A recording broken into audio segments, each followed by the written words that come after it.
Hello guys, कैसे हैं आप लोग। उम्मीद करती हूँ मस्त होंगे, स्वस्थ होंगे, अपने अपने कामों में व्यस्त होंगे। देखिए यहाँ आई थी घूमने फ्लावर गार्डन। ये गुजरात में पड़ता है। ये है उसका मेन गेट। बैक कैमरे से दिखाती हूँ आप लोगों को।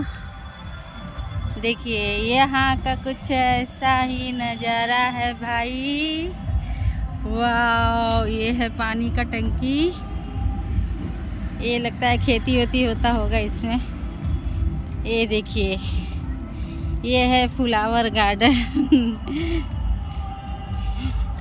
और इधर भी है, इधर का कुछ ऐसा है।